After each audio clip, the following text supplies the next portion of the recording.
Bonjour à tous et à toutes.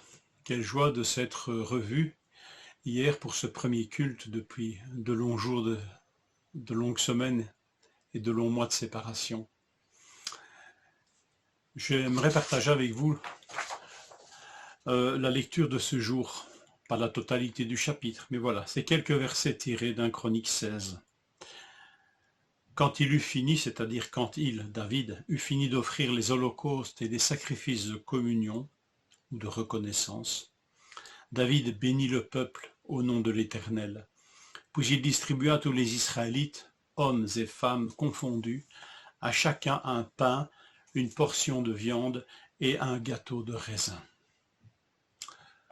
L'Arche de l'Alliance est ramenée à Jérusalem par David, un moment plein de solennité, de joie aussi.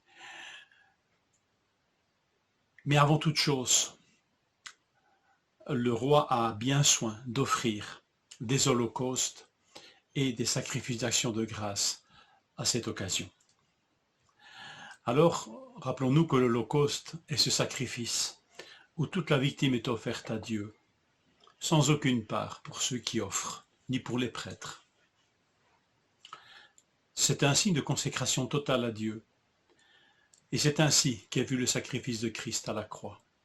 Sacrifice pour le péché, certes, mais holocauste, don total, consécration totale, tout est offert à Dieu.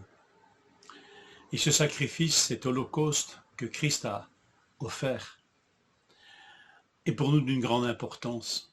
Je lis ceci dans l'Épître aux Hébreux, chapitre 10, verset 10. Lisez ces textes, je ne vais pas les incruster dans la vidéo parce qu'ils sont longs, mais lisez ces textes. Et peut-être qu'il est bien. Vous savez que les holocaustes étaient offerts chaque matin et chaque soir. Est-ce qu'en chaque matin, nous ne devrions pas commencer aussi notre journée en nous rappelant que Christ, l'Holocauste, a été offert une fois pour toutes. Jésus-Christ a fait la volonté de Dieu. Il s'est offert lui-même une fois pour toutes. Et c'est ainsi que nous sommes purifiés du péché. Tout prêtre se tient chaque jour debout pour accomplir son service. Il offre souvent les mêmes sacrifices qui ne peuvent cependant jamais enlever le péché. Christ, par contre, a offert un seul sacrifice pour les péchés, et cela pour toujours. Puis il s'est assis à la droite de Dieu. Ainsi, par une seule offrande, il a rendu parfait pour toujours ceux qu'il purifie du péché. Et le verset 22, en conclusion, « Approchons-nous donc de Dieu avec un cœur sincère, avec une entière confiance, et le cœur purifié de tout ce qui donne mauvaise conscience, et le corps lavé d'une eau pure. »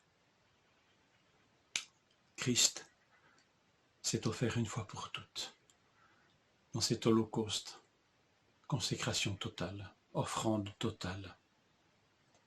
Alors que chaque matin, nous puissions ainsi nous approcher de Dieu par Jésus son Fils.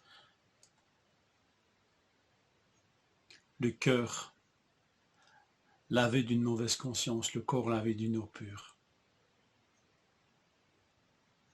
Peut-être avons-nous besoin de ces rituels, si je puis dire, chaque jour, pour nous rappeler l'œuvre accomplie par Christ, et combien cette œuvre, ce sacrifice offert une fois pour toutes, cet holocauste, nous ouvre l'accès au trône de la grâce, à Dieu lui-même. David distribua 3 aliments qui nous rappellent que dans les sacrifices d'action de grâce, de communion, une part revenait aux prêtres, mais aussi aux offrants.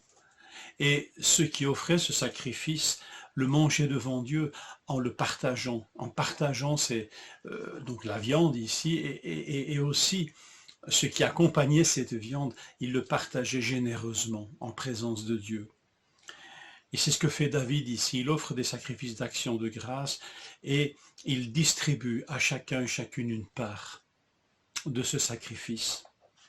Nous rappelons, peut-être prophétiquement, qu'il est un temps où le Seigneur rendra participant de son œuvre, participant de son adoration, de son service, tous, hommes et femmes, juifs et non-juifs, grecs ou barbares, enfin vous voyez toutes ces distinctions qui étaient faites dans la société d'alors, toutes ces distinctions seront abolies parce que tous seront rendus participants avec une égale dignité de fils et de filles, de prêtres royaux même, pour offrir un sacrifice au Seigneur, pour lui rendre un culte. Quelle vocation! L'Holocauste a été offert une fois pour toutes. Mais nous pouvons, nous, chaque matin, chaque midi, chaque soir, rendre à Dieu des actions de grâce, offrir un service parce que nous sommes devenus participants à l'œuvre de Christ, mais aussi participants à cette œuvre incroyable d'adoration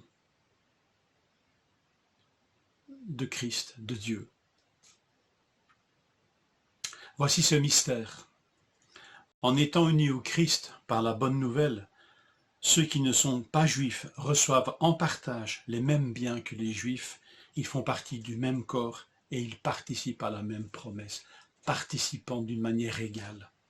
Et Galates 3,28. Il n'y a donc plus ni juif, ni non-juif, ni esclave, ni libre, il n'y a plus même ni homme ni femme, car tous, vous êtes tous un en Jésus-Christ, dans ce service, bien sûr. Que le Seigneur nous fasse mesurer combien c'est un privilège que d'être rendu participant à ce service, à cette adoration de Christ, à l'œuvre accomplie une fois pour toutes à la croix. Que le Seigneur vous bénisse et vous fortifie.